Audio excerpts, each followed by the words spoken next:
Começa agora o podcast do blog Quem Não Se Comunica Se Trumbica. E hoje nós vamos falar sobre a escola latino-americana na comunicação.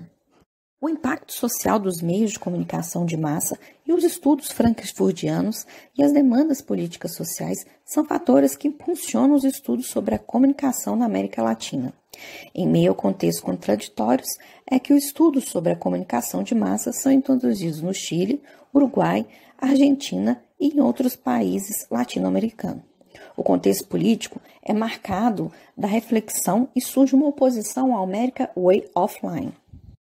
A comunicação na América Latina é marcada pela dependência estrutural, pela cultura do silêncio e da submissão, mas também pela luta e pela resistência.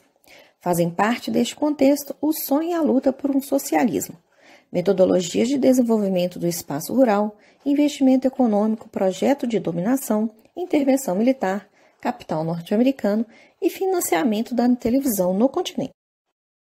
Então, são feitas desde a década de 30 estudos sobre o jornalismo, liberdade de imprensa e a legislação.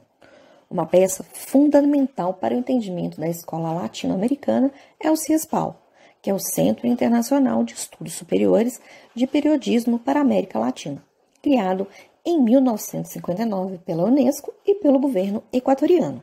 O CIESPAL se instalou em Quito e ofereceu cursos de aperfeiçoamento profissional para pessoas que atuavam na comunicação de massa, ou seja, a influência norte-americana entra na América Latina por causa da tradição de importar e incorporar ideias alheias. Os Estados Unidos trouxeram consigo os métodos, os temas e a CIESPAL, que organizou os primeiros estudos da comunicação no local. O contexto em que a CIESPAL foi fundada foi o da Aliança para o Progresso. A descrição se sobrepôs à análise e desenvolveu ali o modelo difusionista, que deu origem à divisão, comunicação ou extensão. A difusão na agricultura e a estrutura e a função dos meios impressos e eletrônicos, comunicação educativa e programação especial de programas rurais foram as áreas mais influenciadas pela orientação norte-americana. O CIESPAL foi a principal ponte entre os especialistas, as escolas e os diversos centros de reflexão, e com a difusão de suas publicações, iniciou-se e sustentou importantes esforços de reflexão sobre os problemas da comunicação, além de ter formado um centro de documentação especializado registrando a memória histórica sobre os meios da região. Em 1973, o CIESPAL foi redirecionado, e as principais críticas foram quanto à falta de conceitos próprios de juízo críticos de sistematização, da divisão qualitativa profunda de engajamento político, social e econômico, a preferência por temas limitados, a concentração excessiva em meios de comunicação de massa, a falta de racionalidade da pesquisa de coordenação e o enclausuramento das disciplinas a partir dessa avaliação.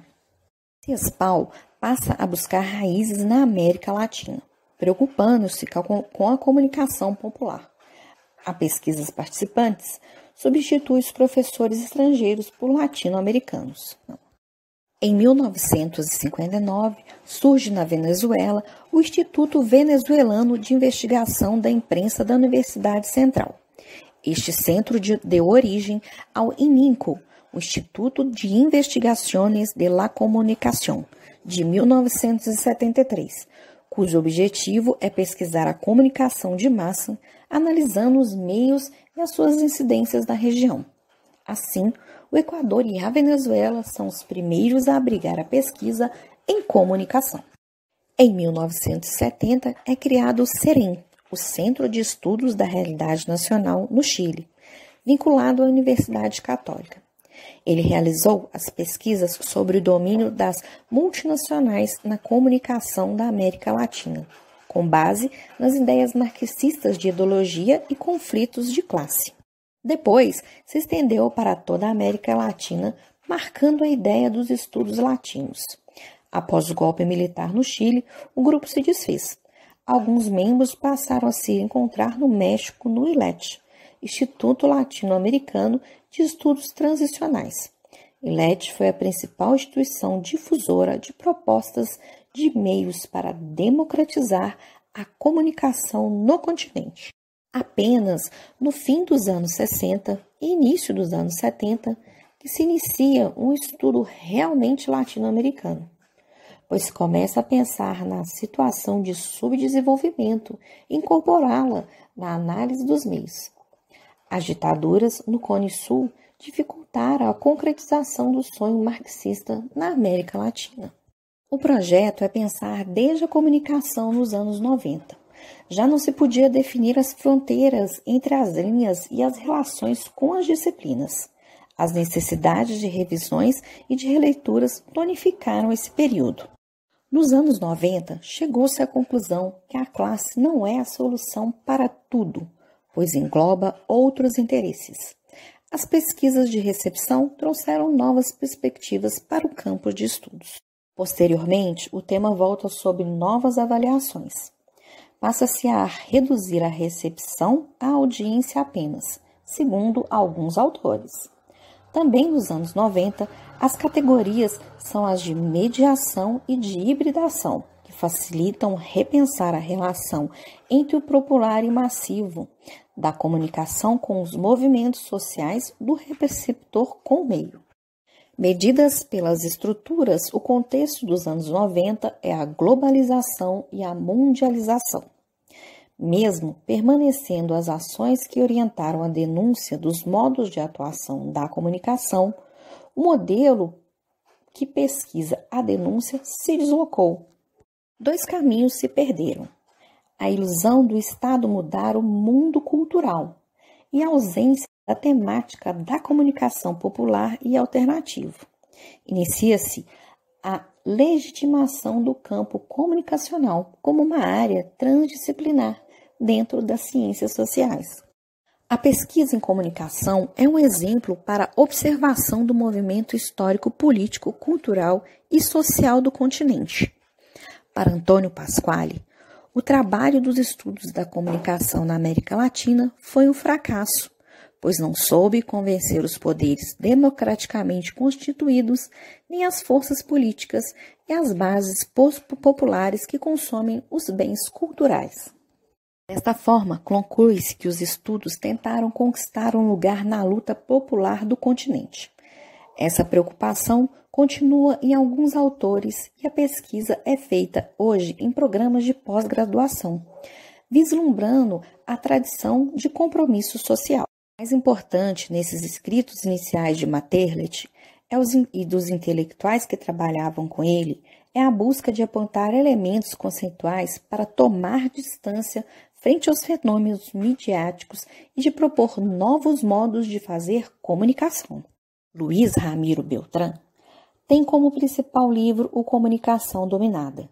Ele busca compreender os modos de dominação do imperialismo norte-americano pelos meios de comunicação. Eliseu Verón apresentou em um seminário de linguística na Argentina em 1967 um texto de análise da imprensa. Ele levou a problemática ideológica para o campo da comunicação. No seu livro escrito em 1968, Paulo Freire é incluído aos pesquisadores da comunicação. Ele não tratou da comunicação de massa, mas orientou interpretações na área. Pode-se dizer que a pesquisa se resume em duas áreas: estudos da estrutura de poder dos meios de comunicação e estratégias de dominação dos países capitalistas. É sobre os discursos e as mensagens da cultura de massa. Foram consideradas pelos pesquisadores latino-americanos a estrutura e a função mercantil dos meios e a expressão das contradições predominantes na cultura. Acumulou-se, então, um grande material empírico. A preocupação de explicar o desenvolvimento cultural na relação com o desenvolvimento do capitalismo é com o destaque do conceito de ideologia foi geral. Por causa da repetição e simplificação da abordagem, a posição deste campo de estudo esgotou-se. Ela também acabou se confundindo com a escola de Frankfurt. É hora de dar tchau. É hora de dar tchau. É hora de dar tchau. Blog Quem Não Se Comunica Se Trumbica agradece a sua audiência e a sua participação até aqui. Se você gostou, comenta, curte e compartilha. Até o próximo podcast. Abraços e muito obrigada!